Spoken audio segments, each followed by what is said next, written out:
Hey everyone, Sycra here, and in this video I'm doing a speed sketch, but the video is really not about the speed sketch at all. I just had a couple of things on my mind that I wanted to address, and the sketching thing is pretty much just filler. And unlike normally what I do is I have the video done and then I do the audio, this time I'm going to do the audio and then I'm just going to make the video fit, so hopefully I keep to my points more. Yeah. So anyway, the first thing I wanted to talk about is asking for critiques when you have finished your first drawing or your first painting or your first of anything. So a typical critique goes something like this, like, hey, this is my first painting and I'm new to art, and can you give me some critiques? And I always say no to this, and it's not because I'm a jerk. It's because when you ask, or when it's your first picture, you have so many things that you would need to improve on, but so many of them you can just fix yourself by simply doing more paintings or more drawings. So when someone says, it's my first drawing, can you give me a critique? It's like, dude, this isn't helpful, because even if I do, I could probably find a bunch of stuff wrong that you could fix, but maybe if you did 10 more drawings, you would have fixed that yourself. And I think it's always better to be able to solve a problem yourself than to ask for someone's help. Now, on the other hand, if you said, this is my 25th painting, so here are 25 paintings I've done, and I'm really struggling because I don't know what to improve on, then what I can do is I can look at all the paintings and see, like, okay, so these are the areas you've already figured out, and maybe you're just missing like one or two things now. And then it makes much more sense for me to be like, okay, it looks like this is a problem, this is something you're missing, this is where your weakness is, or this is something you're just not getting. So if you are looking for critiques, I really recommend not going to not showing your very first thing and being like, this is my first thing, please help me. And I kind of feel like when someone does that anyway, shows the first of their image, I think it's a little bit more about, could be wrong, so if you think I'm wrong, let me know, and I think maybe there's other explanations, but the way I kind of feel is that they just kind of want to show off the work and maybe get some reassurance, like, cool, this is good. And the problem with that is, again, you don't have much in way of comparison. Like, if you've done 10 images, then you show them all, then it's like, okay, I can say, like, hey, your third one's really good, your first one's really good, your second one's kind of iffy, something like that. So yeah, it's always better to have a body of work to show when asking for critiques. And if you are looking for encouragement, that's not a bad thing, but it can be, well, actually it can be a bad thing, and here's how. It can be bad because, let's say you do your first painting and you might have beginner's luck, so it turns out pretty good and you get a lot of praise. That might make it so you're a little bit afraid to do your next painting because you're afraid, like, what if it's not as good? Whereas if you've already done 20 before showing anybody, it's like 20 paintings or 20 drawings or whatever it is, you're less likely to be thinking like, oh no, what if I can't do this? Because you've done enough paintings that you have something under your belt that you can say, like, yeah, I can probably do this again, or you've just got a much more realistic view. So that's the first thing I wanted to talk about. And the second thing I wanted to talk about is the journey of art and how difficult it can be. And I'm going to use an analogy of a ship, or a boat. So imagine you are the captain of this boat, okay? So you have a boat and you're at a coast and you want to get to an island or maybe another coast and it's very distant. And so in the beginning, you set off on this journey, right? So you're on your boat, you're all by yourself, you're setting off, and let's say you're heading west. Okay, you're heading west, and in the beginning, you are going away from the shore, and you still can see the shore, but you're moving away, but it's like, cool, I still see things, and they're getting smaller. Wow, I'm making progress. I'm really going forward. And you're just heading west, and then eventually there's going to be a point where the coast is going to recede beyond the horizon, and you can't see it anymore. And then it's like, oh, okay, well, cool. I'm so far away from where I was that I can't even see it anymore. Cool. So this whole period is the beginning phase. This is the easy phase, and it's like, you know what you're doing. It seems like you're making progress every day, and you have a point of reference. Now, the bad thing is, now you're in the middle phase, and the middle phase is really long. And this is the phase where you're going west, and in front of you, you see ocean, and behind you, you see ocean, and everywhere around you, you see ocean. And it's like, oh, well, now what? Well, just keep heading west. Next day, you keep heading west. Next day, it's like, I just still see ocean everywhere. Day after day, you just keep seeing ocean. There's nothing to show that you are progressing in any conceivable way. And this can be hard because you start to feel like, am I making any progress? Am I still going west? And you might start to doubt yourself, and it's like, what am I doing? I need help. I'm scared. Is this working? Is this gonna work? And it's really difficult it was really hard for me because it's so long and you have no direction and it's scary. But what happens is you just keep heading west. Just keep going. Have faith. Believe in the process.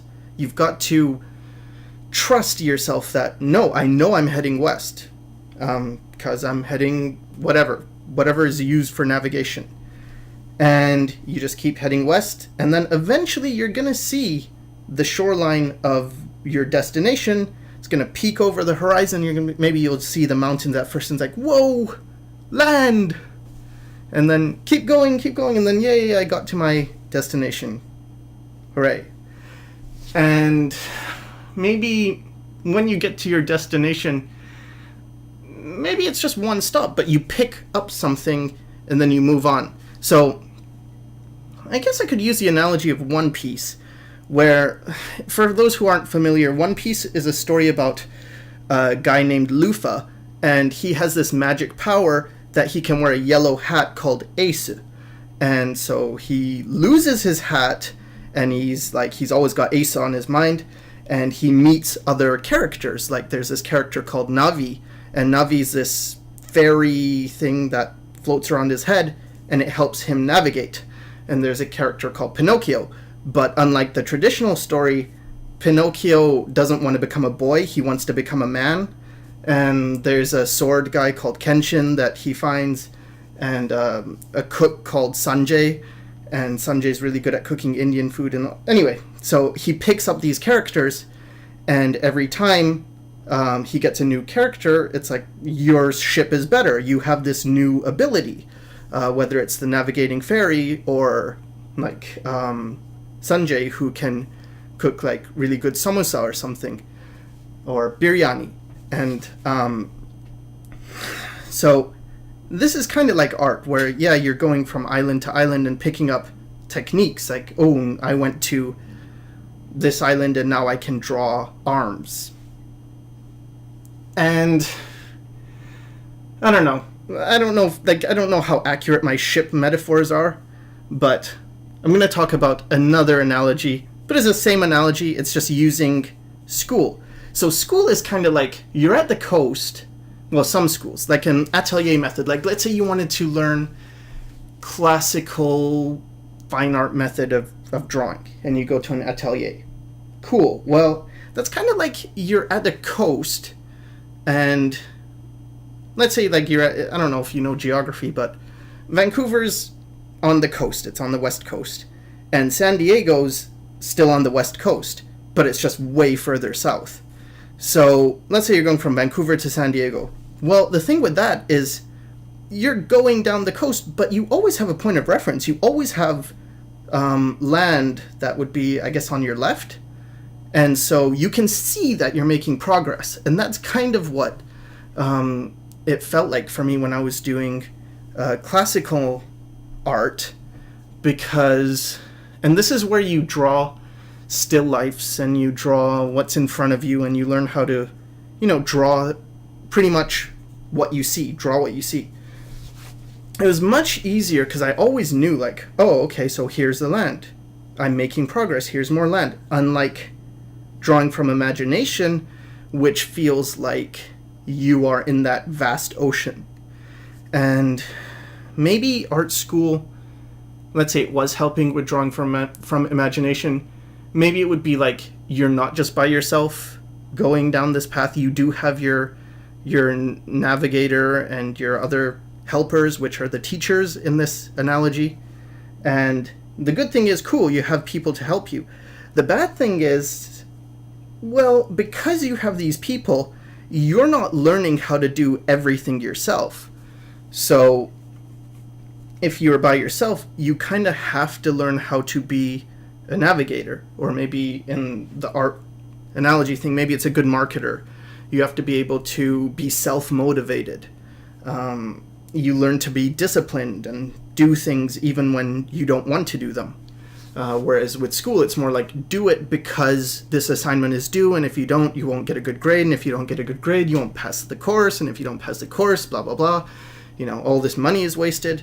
So it's just different things that motivate you on your quest. And I don't think it's bad to go to school, except for the fact that it costs so much. But I think it's just, you determine who you are. Are you the person who is self-motivated? Are you the type of person who can handle going on this long journey? And do you have enough faith in yourself? Like, this is super important. And I used to see Disney movies when I was a kid, and they always had like these messages like, believe in yourself. And I thought they were really corny and lame, and like, that's not the way the world works. Like, what do you mean believe in yourself? But as you get older, or as I got older, I realized like, that's actually really important.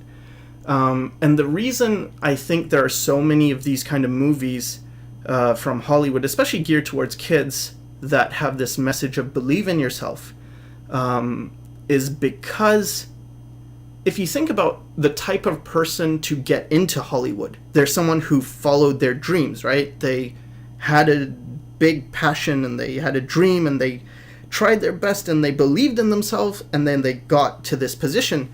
And then they probably look around at other people and it's like they want things, but they don't really believe in themselves enough to go the distance, to keep paddling, rowing west or whatever it is. I guess they're in a rowboat now.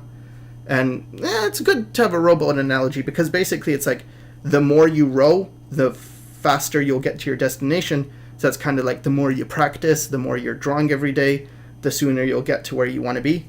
But anyway, so these people just believe in themselves, and they see other people who don't believe in themselves, and it's like, okay, so the message that they want to show is like, believe in yourself, you can do it. But I think what's missing is how much work you need to do as well, like the rowing and all that stuff. And they're kind of just saying, keep going west, it's going to be okay. But it's not really going to be okay if you're not rowing. So there's a lot of people who, they have this idea of they want to pursue a dream, but they're not putting in enough effort. Or worse yet, they start out on their journey and they're going west and rowing, and they get into the middle of the ocean, they're rowing, and they're not seeing any difference in the seascape. Wouldn't be landscape, right? It would be seascape, I guess.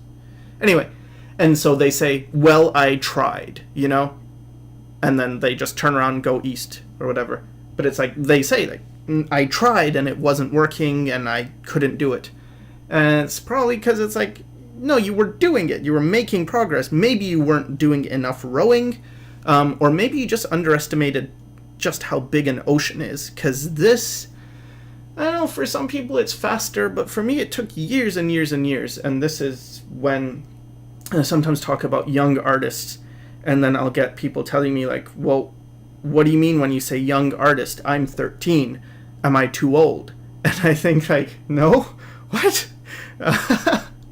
I would say I consider anything below 21 to be a young artist, or even 23 is kind of, you're still young. It doesn't matter. Age is not important.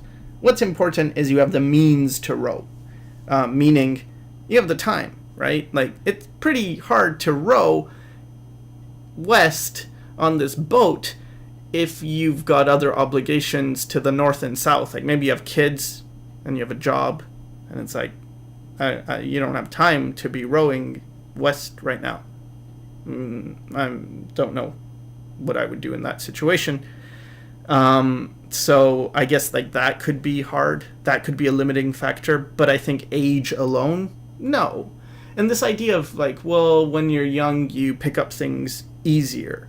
Yeah, that's true. You pick up things easier, but you lack some wisdom. Often younger people have less of a direction. They don't know themselves as well. They don't know what they like or even really who they are. Because you're still discovering that as you get older. People in their teens think they know everything. And it's like, you know nothing. You're just super confident in yourself.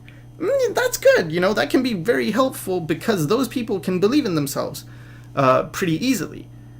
But as far as what they know, you think you know a lot.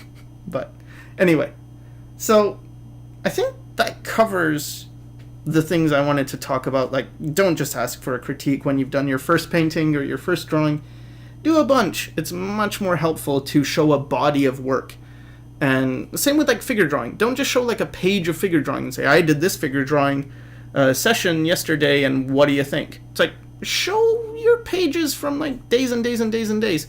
And why is it also important to show days and days and days, or weeks or months, maybe years worth of progress? Well, it shows commitment.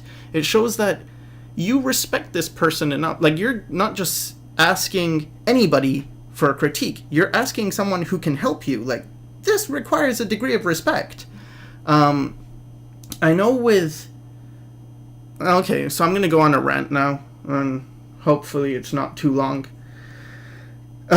So when I was studying art, I had a few teachers along the way, but I'll just focus on one of the teachers. So he was teaching me for $20 an hour, which is pretty cheap because other teachers were charging like $40 an hour. So I had worked at this recycle depot and saved up money, and it was a horrible job. But I had some money saved up, so I saw him like 3 times a week for 3 hours each time. And when he first saw my work, he's like, you're too old, and kind of like, do you really want to do this? Because you're pretty old, and it's going to be hard for you. You don't seem that talented. And so I was like, well, I'm kind of stubborn, especially when someone tells me I can't do something. It pisses me off in a way that makes me want to prove them wrong. So I was putting in a lot of work. Like, I really tried during his lesson, and then I went home and I just kept drawing and drawing and drawing and drawing, and then I would come back the next day and I would show him like tons of more drawings. And then eventually, like weeks or months later, he's like, yeah, I think you can do it because you're hardworking. But it's this thing of like, I respect him enough to know, like one thing is I respect him and I respect his time, so I'm not just gonna do the lesson and then the next day have nothing to show, like, on top of that, because that's like, well, what are you really saying? You're saying, I don't really care that much, I'm only gonna go as far as you can take me. Whereas if you put in extra work, you're saying, like, I really care, I really respect what you're trying to teach me, I'm gonna make the most out of this. And it's something I feel is missing. Maybe it's too much free information. Maybe people aren't suffering enough. It's hard to say people, because I'm sure some people really are really trying and stuff. But it's a thing I notice a lot, where there's too many people asking, like, how do I do this? And they have nothing to show for it, or nothing to show that they respect you, Like, dude, you're talking to someone who doesn't need... Like, even with my teacher who was charging me $20, it's like, okay, so it's $60 a day. He does not need to be teaching me. He could be charging a lot more. And so it's like, I value that. So, okay, that's the end of my rant. I'm sorry if I sound really bitter about everything. I'm not really, but okay, I'm gonna go now. Hope it helped. Thanks for watching.